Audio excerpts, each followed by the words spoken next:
ஆன்மீக நண்பர்களுக்கு வணக்கம். இன்று நாம் காணவிருக்கும் திருக்கோவில் புதுக்கோட்டை மாவட்டம் திருப்புணவாசல் எனும் ஊரில் அமைந்துள்ள அருள்மிகு ஸ்ரீ விருத்தபுரீஸ்வரர் திருக்கோவில்.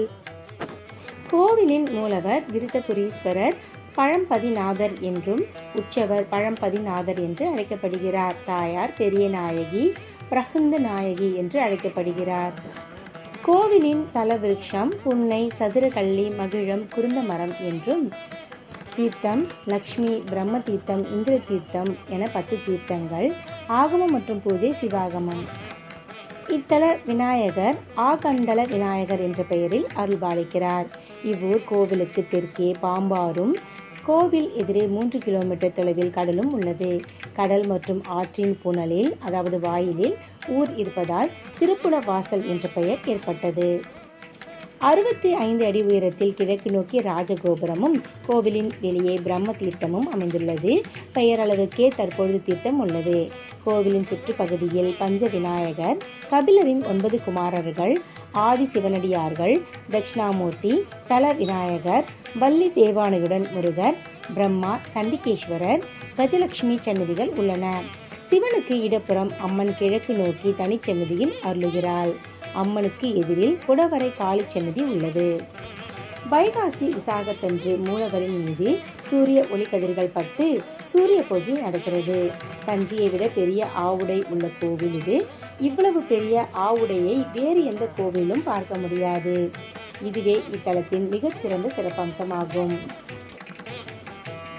எந்த ஊர் லிங்கம் பெரியது என கேட்டால் பெரும்பாலானவர்கள் தஞ்சாவூர் பிரகதீஸ்வரர் கோவில் லிங்கம் என்றுதான் சொல்வார்கள். ஆனால் உண்மையில் தஞ்சாவூர் கோவிலை கட்டிய ராஜராஜ சோழனை விட அவரது மகன் ராஜேந்திர சோழன் கட்டிய கங்கை கொண்ட சோழபுரத்தின் லிங்கமே உயரத்தில் பெரியது. தஞ்சை கோயில் லிங்கம் 12.5 அடி உயரமும் 55 அடி சுற்றளவும் கொண்டது. கங்கை கொண்ட சோழபுரம் பிரகதீஸ்வரர் கோவில் லிங்கம் 13.5 அடி உயரமும் 60 அடி சுற்றளவும் கொண்டது. திருப்புணவாசல் கோவிலில் லிங்கம் 9 அடி உயரமே உடையதென்றாலும் ஆவுடையார் 82.5 அடி சுற்றளவு கொண்டதாக இருப்பது குறிப்பிடத்தக்கது. இது தஞ்சை மற்றும் கங்கை கொண்ட சோழபுரத்தை விட பெரியது. இதனால் ஆவுடையாருக்கு வஸ்திரம் அணிவிக்கும் பொழுது ஒருவர் பிடித்து கொள்ள இன்னொருவர் ஆவுடையாரை சுற்றி வந்து கட்டிவிடுவார். லிங்கத்திற்கு 3 முழமும் ஆவுடைக்கு 30 முழமும் வேட்டி கட்டப்படுகிறது. சதுரகள்ளி வனமாக இருந்த இப்பகுதியில் கார்கவ முனிவர் தவம் செய்து வந்தார். அசுரன் ஒருவன் புலிரூபம் எடுத்து இவரை கொல்ல முயன்றான். கோபமடைந்த முனிவர் அவனை எப்பொழுதும் புலியாகவே இருக்கும்படி சபித்தார். ஒருமுறை பார்வதி மானிட வடிவில் இப்பகுதிக்கு வரும்பொழுது புலி வடிவில் இருந்த அரக்கன் பார்வதி மீது பாய்ந்தான்.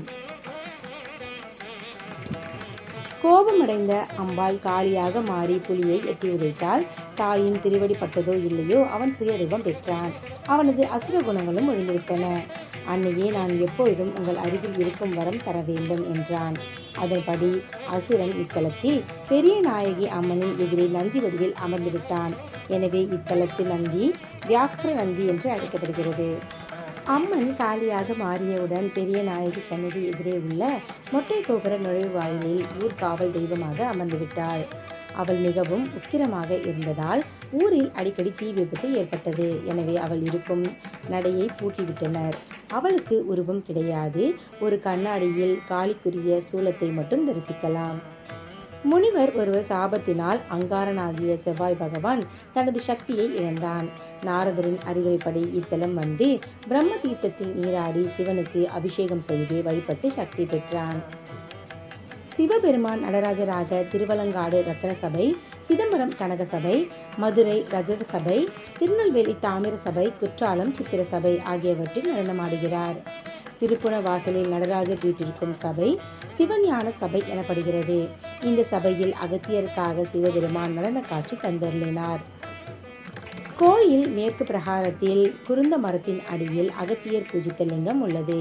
திங்க கிழமைகளில் மட்டுமே இந்த லிங்கத்திற்கு பூஜை செய்யப்படும்.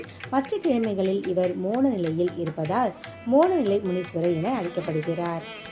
இத்தலத்தை தரிசித்தால் தேவார பாடல் பெற்ற பாண்டி நாட்டு தலங்கள் 14 தரிசித்த பலன் கிடைக்கும். சிவன் சன்னதிக்கு பின்புறம் லிங்கோத்பவருக்கு பதிலாக பெருமாளும் அனுமனும் உள்ளனர். சிவன் சன்னதியின் வடக்கு பகுதியில் துர்க்கைக்கு பதில் பிரம்மா உள்ளார். ஒரே சன்னதியில் 2 சண்டிகேஸ்வரரும் தனித்தனி சன்னதிகளில் 2 பைரவரும் அருளுகின்றனர். மிகப்பெரிய தட்சிணாமூர்த்தி அமர்ந்த கோலத்தில் உள்ளார். சிவனுக்கு எதிரே சூரியனும் சந்திரனும் இடம் மாறியுள்ளனர். பெருமாள், பார்வதி, இந்திரன், சூரியன், சந்திரன், யமன், வாயு, ஐராவதம், அகத்தியர் ஆகியோர் இத்தல இறைவனை வழிபாடு செய்துள்ளனர். புதுக்கோட்டை மாவட்டத்தில் உள்ள தேவார பாடல் பெற்ற தலம் இது ஒன்றுதான். பெரிய சிவலிங்கத்திற்கு தகுந்தாற்போல் மிகப்பெரிய பலிபீடம் உள்ளது. இக்கோவிலின் வரலாறு என்னவென்றால், ஓம் என்ற பிரணவ மந்திரத்திற்கு பொருள் தெரியாமல் செய்த தவறுக்காக பிரம்மா படைக்கும் தொழிலை இழக்க வேண்டியதாயிற்று. பார்வதியின் அறிவுரைப்படி பூலோகத்தில் சிவலிங்கை பிரதிஷ்டை செய்து மீண்டும் தனது தொழிலை பெற பூஜை செய்து வந்தார். லிங்க அபிஷேகத்திற்காக தீர்த்தம் ஒன்றை உருவாக்கினார். பிரம்மன் உருவாக்கிய தீர்த்தம் என்பதால் பிரம்ம தீர்த்தம் என்ற பெயர் ஏற்பட்டது. 4 முகங்களை கொண்டவர் என்பதால் லிங்கத்தின் 4 பகுதிகளிலும் சிவமுகத்தை உருவாக்கினார். இது சதுர்முக லிங்கம் எனப்பட்டது. சத்துர் என்றால் 4. இந்த லிங்கமே இந்த வழிபாட்டில் இருந்தது. பிற்காலத்தில் 2ஆம் சுந்தரபாண்டியன் சோழ நாட்டு பாணியையும் பாண்டிய நாட்டு பாணியையும் கலந்து ஒரு கோயிலை எழுப்பினான். சோழர் கோவில்களில் ராஜகோபுரம் சிறிதாகவும் விமானம் உயரமாகவும் இருக்கும். பாண்டியர் கோயில்களில் இதற்கு நேர்மாறாக இருக்கும். இது கலப்பட கோவில் என்பதால் ராஜகோபுரமும் விமானமும் மிக உயரமாக அமைக்கப்பட்டது. மூலஸ்தானத்தில் பிரம்மாண்டமான ஆவுடையாருடன் கூடிய லிங்கம் பிரதிஷ்டை செய்யப்பட்டது.